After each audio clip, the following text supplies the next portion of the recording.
Welcome back to More Sports and Less Levine. We continue to talk about the Browns matchup with the Pittsburgh Steelers Sunday night, wild card round of the playoffs.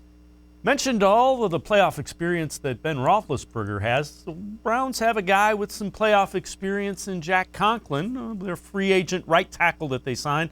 Last year, he was a big part of that Titans' deep playoff run, and he sees some similarities between last year's Titans and this year's Browns.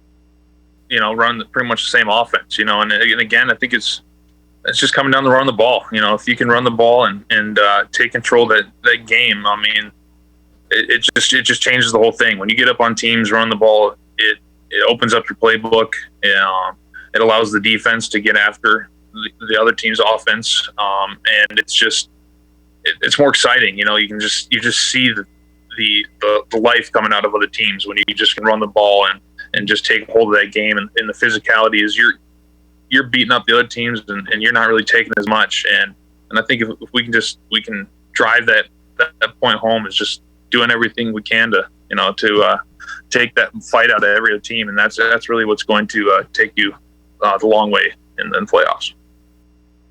Jack Conklin with an offensive lineman's perspective with the run game being exciting. Let's welcome back in Mary Kay Cabot, Browns beat reporter here on cleveland.com, as well as for the Plain Dealer. And Mary Kay, when you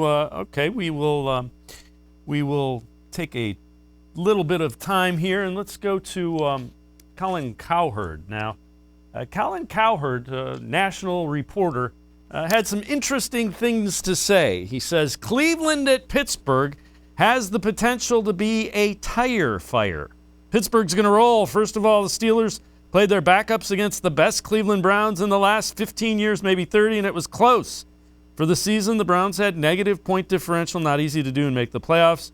Congratulations, it's been 18 years for Cleveland, but the fire will be doused rather quickly. Nothing that Colin Cowherd said was untrue, but it's also kind of like, yeah, but they're going to go out and play. And the game will be determined Sunday. It won't be determined by a negative point differential or this, that, or the other thing. Let's welcome back in Mary Kay Cabot, Browns beat reporter here on cleveland.com. And Mary Kay, we heard a little bit from Jack Conklin saying how similar this Browns team is potentially to the one that he had a nice run with the Titans last year. I see the similarities. You've seen a whole lot more of the Browns. Do you see what Jack sees as well? Yeah, I do. They have a very, very similar offense. And as he mentioned, those guys really relied heavily on Derrick Henry to get them all the way to the AFC Championship game.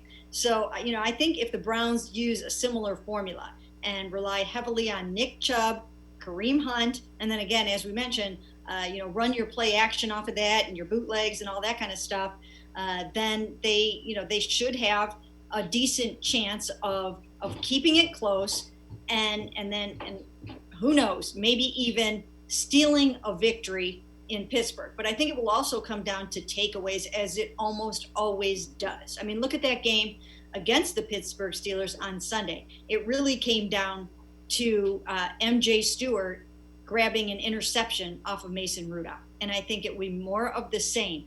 Who can get the takeaways to win this game? And to illustrate your point, Browns are 10-0 when they win the takeaway battle. So that's a very, very important thing. And to Baker Mayfield's credit, he's done a much better job as the season has gone along taking care of the football. Is that one of the biggest areas of growth that you've seen in him? He's not making the turnovers at the key points in the red zone and the back-breaking ones.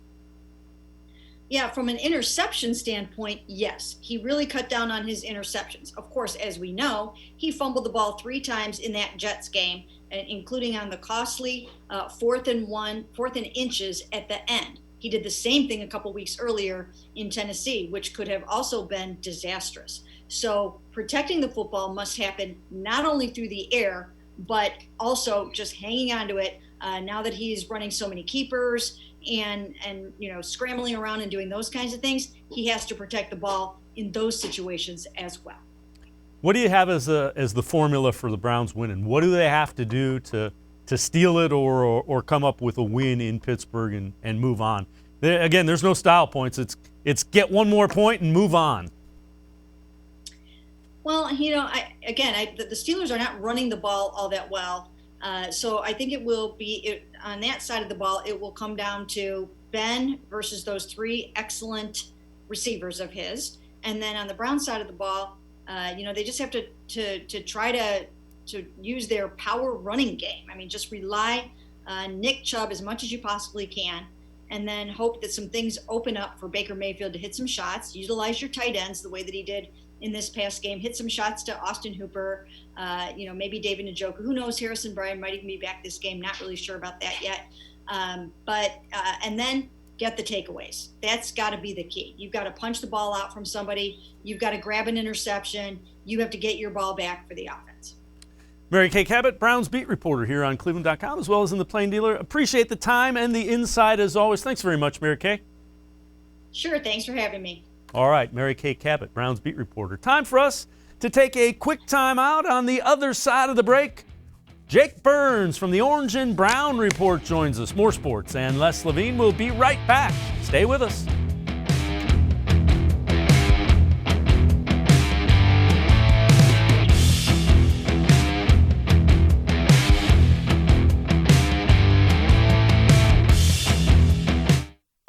We're living in uncertain times, but you don't have to put your future on hold. At Tri-C, you can move ahead while staying safe and saving money.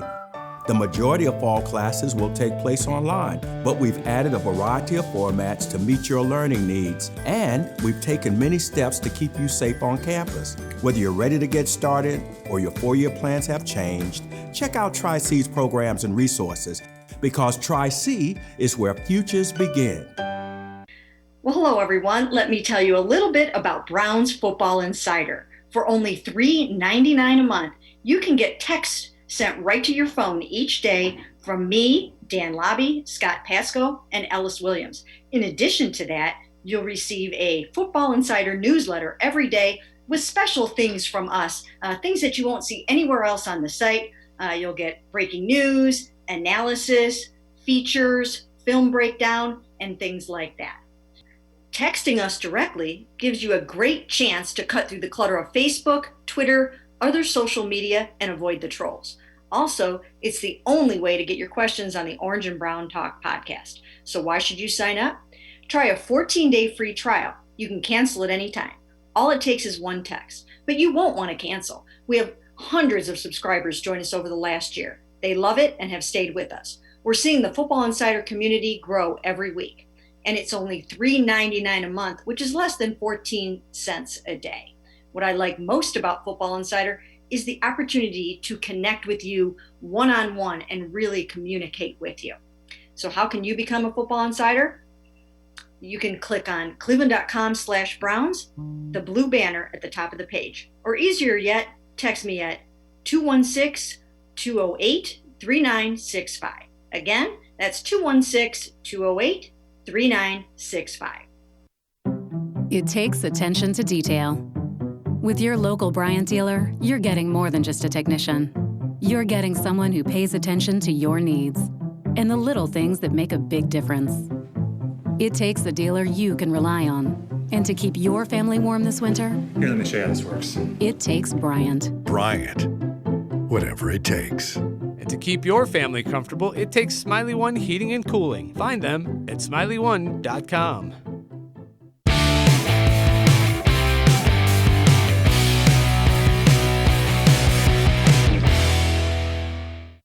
More sports and Les Levine continues. I'm Dave Bacon filling in for Les Levine. Time to welcome in one of my favorite X's and O's guys, Jake Burns from the Orange and Brown Report. Jake, boy, what a day it's been. You find out you lose not only Kevin Stefanski, you lose a couple more assistant coaches. You lose Joel Bitonio and Hodge, the wide receiver. First of all, what does all the shuffling in the coaching staff do? As a guy that is very big on the X's and O's, how big of a challenge is it, given what they're going to have to face now? Yeah, I mean, it's such a cohesion-based system on both sides of the football, and to not have your guys in the building practicing more than maybe once or twice over the last 2 weeks is It's beyond challenging. You can do a lot remotely. You can do a lot of the mental stuff that's necessary to win football games, but there's parts of cohesion, there's parts of timing, there's parts of little things like snap count, consistency, and calling out protect. There's just little things, and you have to get out there and repetition. We all know most sports these days, dating back a long time, are muscle memory sports, and you have to do it. You have to do the play action stuff. You have to run the route. You have to get the block. You have to know those things that can be done, and you have to know why they make sense. And on the practice field is the best place for visually and physically learning those things. And to miss this many practices in a 2-week span, I think they were able to overcome for obvious reasons last week. It's just such a tall order this week. It's like I said, when you're missing this much practice time over a 2-week span, it becomes really challenging to stay where you need to stay in terms of not only your mental makeup but your physical makeup as well. What about all the coaches that you're missing? Bill Callahan was on the COVID list. Now you have Stefanski, so Alex Van Pelt calls the plays. Let's tackle the play calling first of all. Do you expect it to be very different? Will it be a little bit different? Will it be nuanced different? Yeah, I think that's a great question, and it's going to be one that I think Pittsburgh wishes they knew more about too, right? Like, I think the schemes and everything will stay the same. I mean, they're not going to change the name of play calls. They're not going to change the way they run things, especially like we just talked about, where you're missing so much practice time anyway.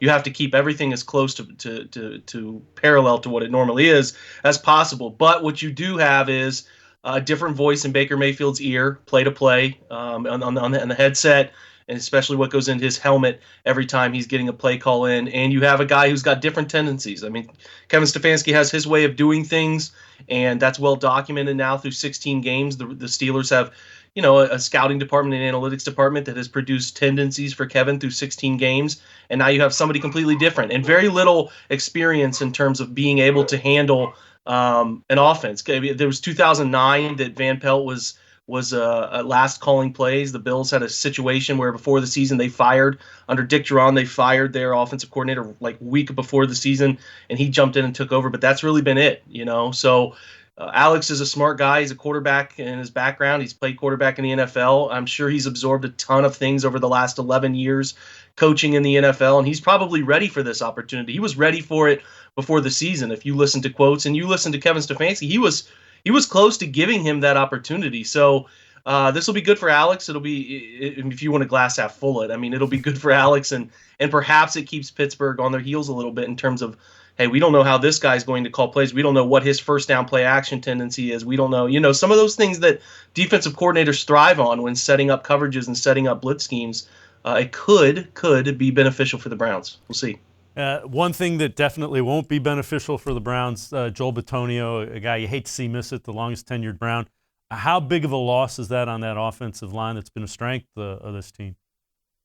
Yeah, well, there's two things, right? There's the fact that Joel misses a playoff game, and he's been with Cleveland since 2014, and he's seen some depths of the franchise not many guys have seen, and stuck around and been able to play at the caliber. I think that's what's important. Obviously, Joe Thomas is the bar setting person for that situation and playing through it and playing at a high level. But Joel's right behind him, and I know Joel down the first 7 years Joe was, but as far as carrying the baton and moving forward and being a big part of things on the offensive line and finally forming a player that has some consistency at a high level, he was it. And for him to miss a playoff game, it just sucks. It sucks for him to get this opportunity and the rug to be pulled out from underneath him. And maybe Cleveland wins and that'd be awesome. And he gets back and maybe he can play in the second round, or maybe they go again next year. Who knows? You never know what the future has in store. But for now, it stinks. And from a protection standpoint, we all know how much better Baker Mayfield is when he's not pressured. That's no secret. Every quarterback in the NFL is better when they're not pressured, but particularly Baker is when he feels comfortable in the pocket. He can pick people apart. We've seen it this year. We've seen it during his recent hot stretch. It is something that it's a part of what defenses have to do. They know they have to get pressure on him, and when they don't, they feel like he takes his play to another level. And they have this guy named Cam Hayward in Pittsburgh who's ridiculously talented, longtime NFL high caliber Pro Bowl All-Pro player. We know him from his Ohio State days, and he's going to be ready to eat. It could be Michael Dunn. It could be Kendall Lamb. They move inside for the first time in his career. I don't know what they ultimately do. It's extremely tough. I think Nick Harris is obviously out, as we see there. They signed Blake Hance, but he hasn't been around long enough to really feel comfortable.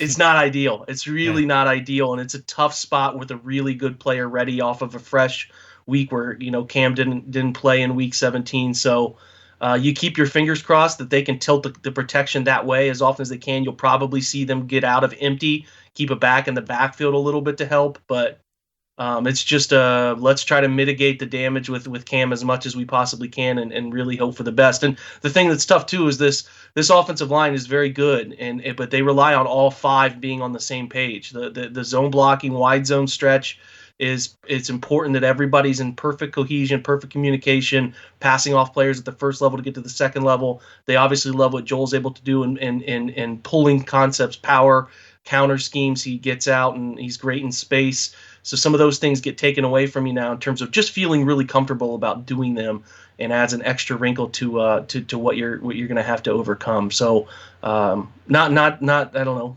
Baker Mayfield's probably your most important person not to lose, but Joel is up there, and it's a tough loss.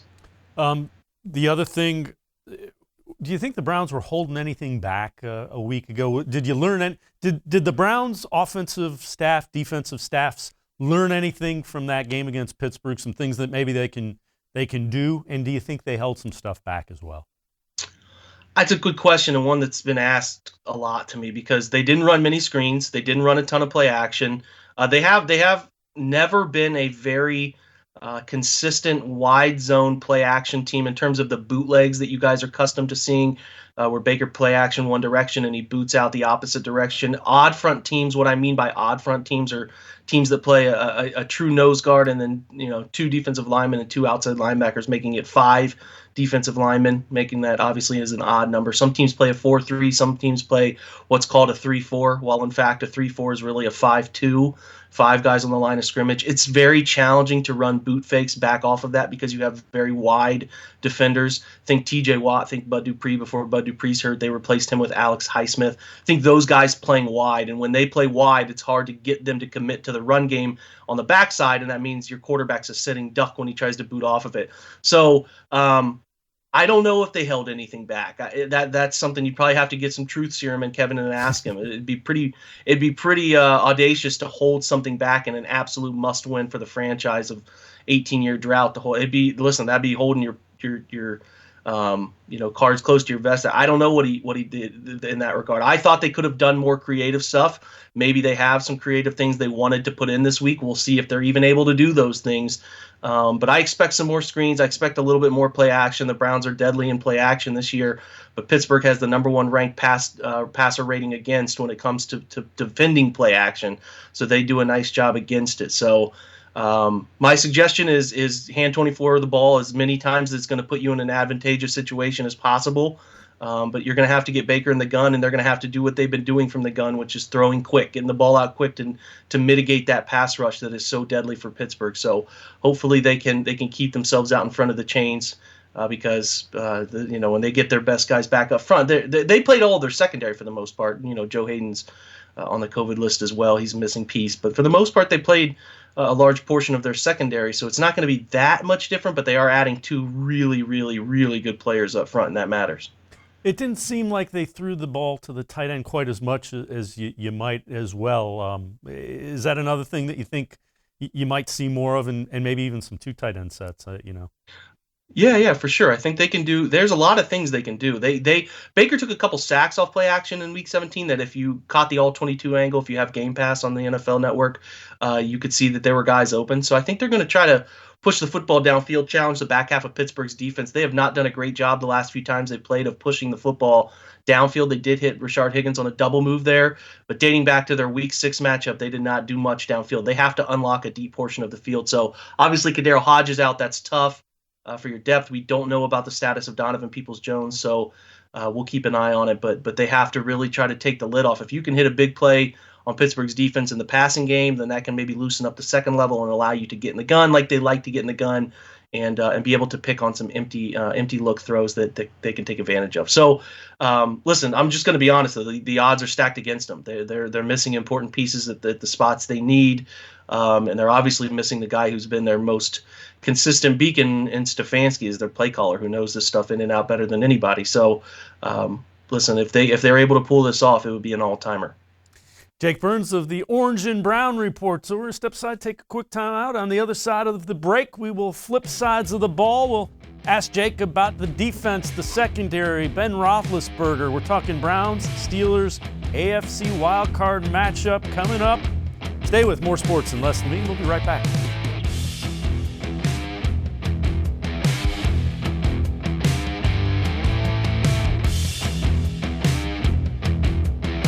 Shelly, we really need to get Nature Stone in our basement. I know, Herb, and it would look great in our laundry room, too. Coach, only Nature Stone is perfect for your basement and laundry room because it never needs replaced like damp carpet and moldy tile. That's why it comes with Russell's Promise, our true unconditional warranty. And Nature Stone is absolutely beautiful and so easy to clean. Schedule today at naturestone.com and get up to half your basement or laundry room floor free. Hurry, offer ends soon. Shelly, Nature Stone is perfect for our laundry room and basement. I told you. It's not just the floor. Wow, it's Nature Stone. When it comes to selling you a mattress, most retailers are handing you a long line of extra steps that drive up costs and create confusion. At the Original Mattress Factory, we simplify the mattress shopping experience by building mattresses and box springs in our own local factories and selling them direct to you. It's short, sweet, and simply makes sense. So experience more than just the mattress store. Experience an original, the Original Mattress Factory.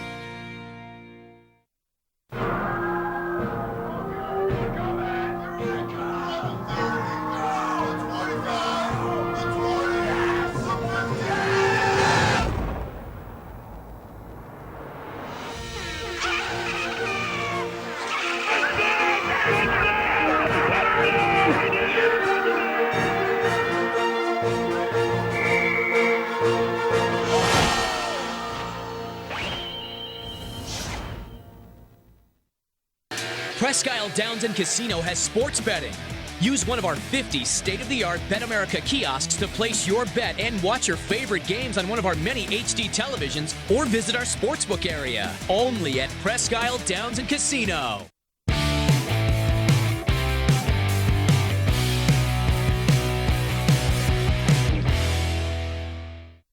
More sports and Les Levine continues. Dave Bacon filling in for Les Levine. Let's welcome back in Jake Burns from the Orange and Brown Report.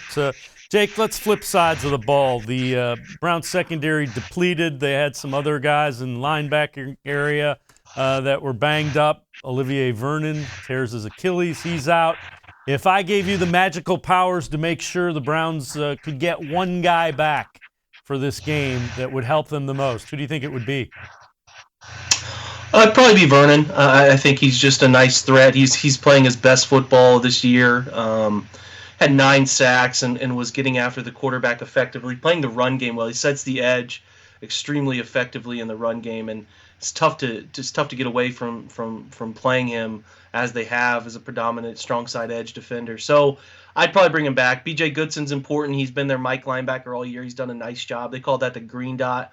If you check the back of their helmet, the green dot is the audio headset connects directly to that player. But Jacob Phillips did a nice job in his debut playing Mike, so I think maybe you can get by a little bit there, and he has some comfort in what Pittsburgh's going to do. So you would want Vernon back. Maybe they get Ward back. We'll have to see. The timeline of that whole thing is interesting, and Denzel has to obviously pass some things in that process too in terms of some tests up to that date. But just from a sheer, we know this guy's not going to play this weekend, you would definitely want Olivier back. And it's tough for Olivier, too, because going into a contract year this upcoming offseason was set to get paid, whether by Cleveland a little bit for a year or two or somebody else would have certainly paid him. And now he's dealing with a year, 12-month recovery period for a guy who's going into his age 31 season. So it's tough for him because he cares, man, and he was putting in really good football for them. So all the best to him, really. So I would do anything. I'd bring him back. What do you think a key is with Ben Roethlisberger? How do you, if you're the Browns, if you're the defensive coordinator, if you're talking to Joe Woods, what do we do, Jake? How do we slow this guy down? I wish I had a great answer for that. You have to get after him. You have to pressure him with your front four and play zone behind it. I think they run so many crossers and mesh routes, and they want to get the ball out so fast. If you can play a zone defense that is pushed forward toward the line of scrimmage and trust your safeties to play the back half, I think that's important because you have to get Pittsburgh to not feel comfortable with what they're doing. And they have not pushed. There's two things they don't do well. They haven't run the football well, and they didn't run the football well Sunday. And they had not been pushing the football deep down the field very well. Some will cite Ben Roethlisberger's arm and age and all of that stuff. I'm not sure I totally align with that yet, but they just weren't. And Mason did a nice job, hit a couple deep shots, had dropped a couple fades in the bucket, and for his guys to go get. I don't know if Ben will do that. Maybe he will, maybe he won't, but that's not what they're most comfortable with. They like to mitigate their offensive line issues by getting the football out of Ben's hand as quickly as possible. It caught up with them towards the end of the year where teams started to know what they were doing. I think the second half of that Indianapolis game, they hit some shots down the field, and obviously they feel like they hit some shots down the field against Cleveland. So I expect them to try to do more of that. They, in the past few years, when they had Mason starting that early Thursday game in the 2019 season, and when they had Duck Hodges starting that game in Pittsburgh, I believe it was 16 or 17 last year, they were just throwing fades. They throw fades to these four wide receivers they really like. Deontay Johnson's come into his own there. They obviously like their rookie Chase Claypool, and they have Juju Smith-Schuster in the slot, and James Washington is a fourth piece who can really run. So I expect them to try to push the ball downfield. If you can play the football well, which is as simple as just defending fade routes without causing pass interference or letting a guy go make a play over you, which was what we saw on that 4th and 10 from Claypool, then you have a chance, and you can play aggressive second-level coverage to take away some of those crossing routes they like to run. But I expect Joe Woods to be varied in his approach and blitz him a lot and try to get him off his spot and force a turnover like we saw Mason throw as well. Were you surprised? It didn't seem like they blitzed a whole lot last week in that game. Were you surprised that they didn't maybe go after Mason Rudolph a little bit more, or is that a factor of who was there? Or? Now, you talked earlier about maybe holding some things back. I think they probably held back a little bit of some elaborate stuff they want to do to confuse the quarterback because they knew they were likely going to get Pittsburgh again. And I think that they thought that they could just beat Mason straight up. Like we think we can get enough pressure on him to give him some issues and really beat them straight up. And they were comfortably out in front in the fourth quarters, 24-9, and a couple fourth down shots to blow that game open. And Pittsburgh made some plays. Kudos to them. But I think they played a pretty vanilla defense. But when they did blitz, they overloaded the left side one time, brought Jacob Phillips off the A gap to the right of that. Running back comes across Mason's face to pick him up and is a little late getting there. And he gets driven back into Mason's lap, and he tosses a floater up in the air that MJ Stewart picks off. So the pressure can work. You just have to kind of dictate where you want the line to slide, and then you can get a free rusher. And I think they have a pretty good feel for that. So I expect them to try to heat up Ben Roethlisberger a lot. But Ben's different than Mason. He sees the first level, those crossers, those shallows. He's such a big guy that he sees those things really well. So you can't leave a void at the second level. And I think there was a little bit of that happened to me on Sunday where they were spot dropping, linebackers were dropping into coverage and just staring at the quarterback and not finding routes that were near them all the time. So they need to be a little bit more on the ball with that stuff. So hopefully they can get a day of practice or two in and work on some of those popular schemes Pittsburgh likes to run there. What about the fact that the Steelers have struggled to run the football? Is it a function of the offensive line kind of getting old? When I looked a couple weeks ago, they were the worst team in the NFL, yards per carry and yards per game running the football, which that just doesn't sound like a Pittsburgh Steelers football team to me. Well, they play from the gun. They don't get under center very much. They do a little bit. They have a guy they brought in named Matt Canada.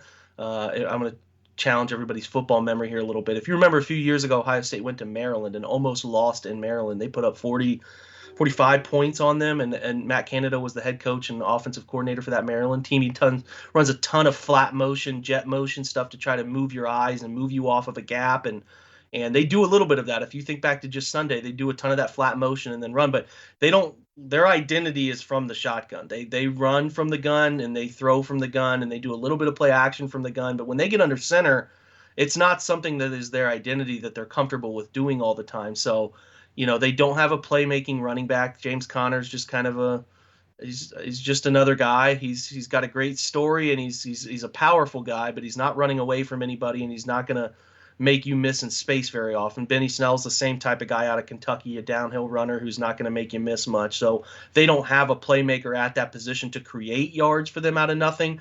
They have an offensive line who's more accustomed to moving backward in pass protection than they are in moving forward. And I think that stuff just catches up with you over time when you play a ton of good NFL fronts that, hey, man, we don't really care. You're in the gun. We'll be able to handle your run game for the most part. We know what you guys want to do, and we know you want to throw quick, so we're going to put you in that situation as often as we can. So it's just not Pittsburgh's old school identity where they get under center and the Willie Parker, Jerome Bettis, and Rashard Mendenhall, and even to the Le'Veon Bell days, they were doing so much more under center work. They've just moved away from it. So I don't think they care too much. They see their quick passing game as kind of long handoffs in a way. So they view that as a way to overcome it, and that's what their identity's been, and I expect them to stick with that identity for the most part Sunday. When you look at this game, and you mentioned the long odds for the Browns, what is the formula for the Browns to get a win? What do they need to? What needs to happen, both offensively and defensively, for the Browns to win this first playoff game since 2002? Yeah, I think Mary Kay said they have to create some turnovers. I think the Browns' best performances defensively of when they've created a fumble or two and created an interception. They won the turnover battle Sunday. It was just 1-0, but that turnover was vital. Obviously, it led to a touchdown. So they have to do some of that, get lucky, have the ball bounce their way a little bit. I thought, even though the Browns go up 24-9, they get a turnover. I thought Pittsburgh got a ton of little mini breaks in there, like when Olivier Vernon sacked Mason Rudolph, that the football didn't pop out, just landed in his stomach. Just little things. The Browns were like an inch away on a couple different pass breakups. Just little things kind of went Pittsburgh's way. So we'll see if those come to balance out. Maybe they do, maybe they don't. Football guys don't seem to hold any favor over any one franchise. But and then offensively, they have to be crisp. They could use a screenplay that breaks for a big gain. They could use a play action shot downfield for a long touchdown. But you'll pay attention to the first quarter. Can they run the football? Can they move the line of scrimmage? Can they dominate at the point of attack? And make Pittsburgh really have to respect the run game. So that is going to probably dictate a lot in this game. And as I've said all year, the Browns are the most dangerous team in the NFL when they play from out in front. So if they fall behind 14-0, or they fell behind really quick last time they played when Baker threw that interception to Minka, he returned, it was 7-0, then 14-0 by the end of the first quarter. Then they're playing pickup mode pretty much, trying to pick up the tempo and from all in the gun. And that's when Pittsburgh's edge guys really start to dominate. They know a pass is coming and they start to barrel inside. So it's going to be important for the Browns to try to keep the game neutral. What I mean by that is either leading or within 7 points, so they can keep their running game an effective part of stuff. And then, like I said, defensively, just try to hold ship and don't sink and kind of just play that bend but don't break. And if you can create a couple turnovers, that'd be great. Do you think the run game is important just as far as keep your defense off the field? And obviously we've talked about it, the Steelers are not an easy team to run against. No, they're not. Like the way they play those wide defensive ends or those edge players, they even call them outside linebackers, makes it challenging to run wide zone, makes it challenging to run gap schemes where you have to kick out. They're just tough. That's an identity that is through the generations in Pittsburgh. His run defense is phenomenal, and they get after the quarterback with the best of them. I think they've had over 50 sacks the last 5 years. They just play great box defense. What I mean by that is linebackers and defensive line. They just get after you, man, and they win football games that way. And that's why it's so imperative for them to, like you said, have an effective run game to control the clock, which would be great. And then also, they have to be able to run to keep their offense afloat in general and use the play action that they love to use. Because if you get Baker sitting back, and I don't care if it's Pat Mahomes, I don't care if it's the best of the best, man. You don't want your quarterback having to sit back there and throw in predictable pass situations against Pittsburgh, because that's when they tee off. They're just really tough to block. It's a burden for any guy to handle. So that's the formula. Play from out in front and keep your fingers crossed you can hold on. Jake Burns from the Orange and Brown Report. So you can read him at the Orange and Brown Report. Follow him on Twitter. Great insight into the Browns. And Jake, as always, appreciate the time. Thanks very much. And I'm sure as the Browns continue, we'll be bugging you some more. Thanks for your time, Jake. Appreciate it. Hey, anytime. My pleasure. All right, Jake Burns from the Orange and Brown Report, breaking it down as well. That'll do it for this edition of More Sports and Less Levine. We'll see you again tomorrow night. We'll be talking more Browns, maybe some Ohio State Buckeyes as they get ready for the national championship game against Alabama. We'll see you again next night. Have a great night, everybody.